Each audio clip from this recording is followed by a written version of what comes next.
पूरी टीम को साधुवाद देना चाहता हूं कि आज कोई भी आदमी नहीं जाए, राष्ट्रीय गान होगा, सभी अपने अपने स्थान पे खड़े हो जाए। और जो मैं चाहूंगा कि जिस विषय को लेकर हम लोगों ने इस कार्यक्रम का समापन किया है, इस विषय को हम लोग आम जनता में भी बढ़ाएंगे।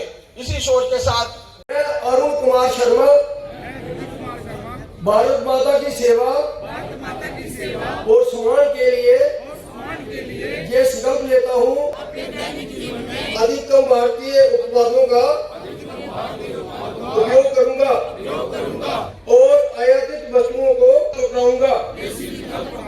घर, काम और समाज में भारतीय उत्पादों को प्राथमिकता दूंगा तथा कारीगरों का समर्थन कर स्थानीय उद्योग को बढ़ावा दूंगा। नई पीढ़ी तक इसका महत्व पहुंचाऊंगा। पारंपरिक और सामाजिक जीवन में भारतीय भाषाओं का प्रयोग करूंगा। पर्यावरण के प्रति सजग रहकर स्वदेशी और प्रकृति अनुकूल उत्पादों का प्रयोग करूंगा और देश के पर्यटन स्थलों भारत माता की वंदे जय हिंद जय भारत।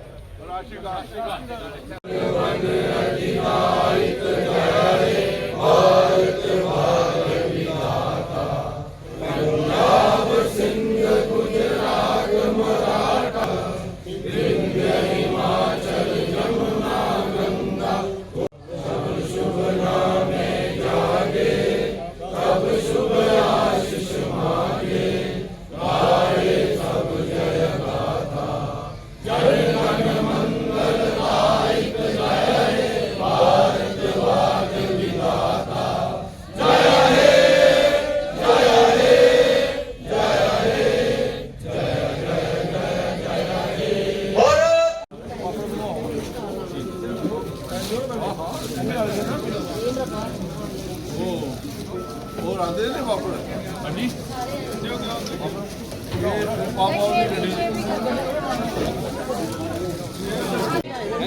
इतना ही हो तो मैं ना आप तुझे आगे करूँ तो फिर फायदा क्या आ तुम मेरा तो यार मैं तो सुना तेरा दोनों आप तो टंड बना बेच ये तो करेगा क्या कर लिया लोगों ने क्यों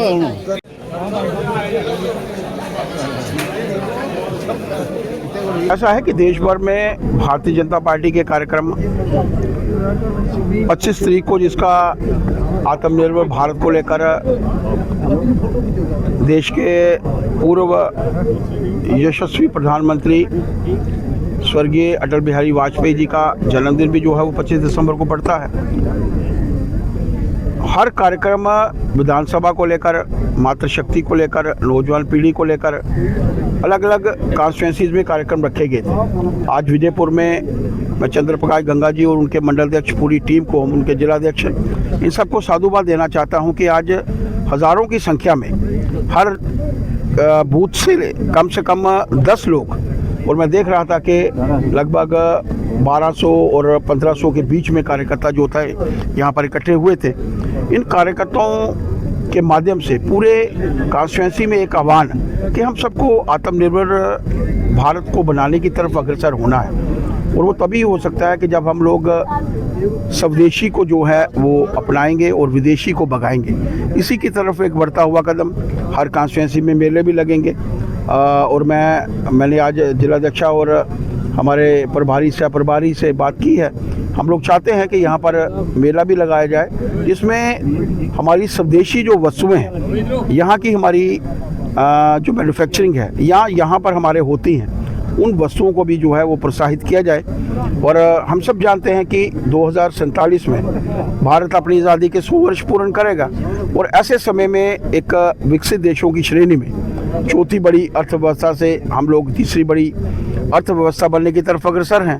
और तीसरी से पहली अर्थव्यवस्था तभी हम लोग बन सकते हैं कि जब हमारा भारत जो है आत्मनिर्भर होगा, जब हम लोग स्वदेशी अपनाएंगे और अपने पाँव के ऊपर 140 करोड़ जनता जो है वो खड़ी होगी, इसी की तरफ बढ़ता हुआ कदम मैं हमारे चंद्र प्रकाश गंगा जी, हमारी जिलाध्यक्ष आशा जी, तीनों मंडलों के अध्यक्ष और उनकी पूरी टीम को साधुवाद देना चाहता हूं कि मुझे रशपाल जी के साथ, रेखा जी के साथ, मनमोहन जी के साथ और पार्टी के सभी प्रमुख कार्यकर्ताओं के साथ मिलकर इस सम्मेलन में भाग लेने का मौका मिला। सर, लोकसभा के यहाँ तक प्रश्न मुद्दों को लेकर है, मुद्दों के ऊपर चर्चा होनी चाहिए, बहस होनी चाहिए।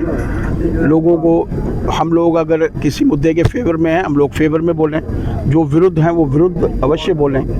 लेकिन जो लोग भी, और मैं तो नहीं समझता कि वो ठीक है, जो लोग इन विषयों से हट जाते हैं, और ख़ास तौर पर भगवान राम का हमारे जीवन में बहुत बड़ा महत्व है।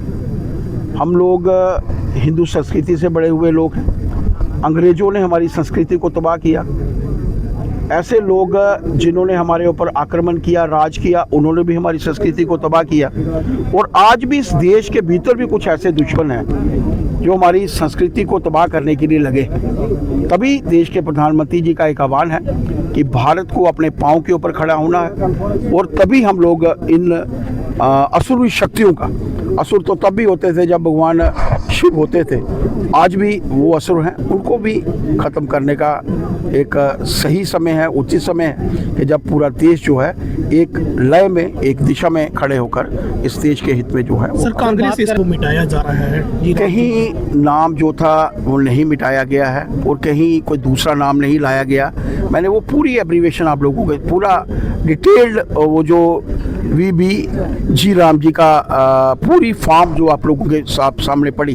अब कोई शार्ट में उसको बोलेगा तो कोई बुरी बात नहीं है, लेकिन उसमें कोई भी आशय कहीं भी जो है वो मिटाया नहीं गया है। सभी के सभी कार्य, पहले 100 रुपया मिलता था, अब 100 रुपया 100 डेज़ की लेबर मिलती थी, अब 125 की मिलेगी।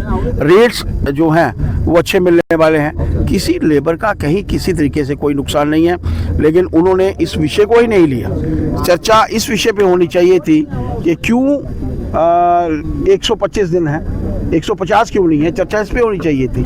रेट पे चर्चा होनी चाहिए थी, पहले इतने मिलते हैं अब इतने मिलने चाहिए, उस पर कोई चर्चा नहीं हुई। और उन्होंने इस बहस को जो थी एक नई दिशा दे दी, और जो मैं नहीं समझता कि आम लोगों के लिए, मजदूरों के लिए या ग्रामीण जो काम करते हैं इसके माध्यम से उनके लिए ठीक। सर, स्टेटहुड को लेकर उमर अब्दुल्ला ने कहा कि भाजपा जो है केंद्र सरकार में जो बैठी है वो वचनबद्ध नहीं है, अपने जिस तरह से उन्होंने वायदा किया था, हम टाइमलाइन जो फ्रेम किया था उस पर। देखिए, प्रधानमंत्री जी का लगातार से हर उद्बोधन में उनके माध्यम से बात आती है। फ्लोर के ऊपर होम मिनिस्टर साहब ने भी ये वाक़या रखा था और उन्होंने कहा था कि उचित समय आने का हम लोगों को इंतज़ार करना चाहिए। उचित समय आएगा, मानकर चलिए हम लोगों को हक मिलेगा, इसमें कोई दो राय नहीं। Thank you. आप जानते हो मोदी जी कहते हैं कि स्वदेशी अपनाओ। हमें जो हमारी बहनें, आपने ये देखा होगा, ये जितने प्रोडक्ट हैं ये सारे घर में बनाए हैं, और इनके साथ जुड़े हुए जो ग्रुप हैं इनके साथ कम से कम 1,500 से ज़्यादा बहनें जुड़ी हुई है जो काम कर रही है। और हमें चाहिए कि इनका जो बनाने का सिस्टम है वो भी हाइजीनिक है, और हमें अपने स्वदेशी को प्रमोट करना है। जितना हम अपने स्वदेशी को प्रमोट करेंगे इतनी एम्प्लॉयमेंट जनरेट होगी। हमें विदेशी चीज़ों का बहिष्कार जितना हो सके, कहीं मजबूरी है तो करें, लेकिन हमें अपने ही प्राण जो है उनका इस्तेमाल करना चाहिए ताकि हमें लोगों को रोजगार का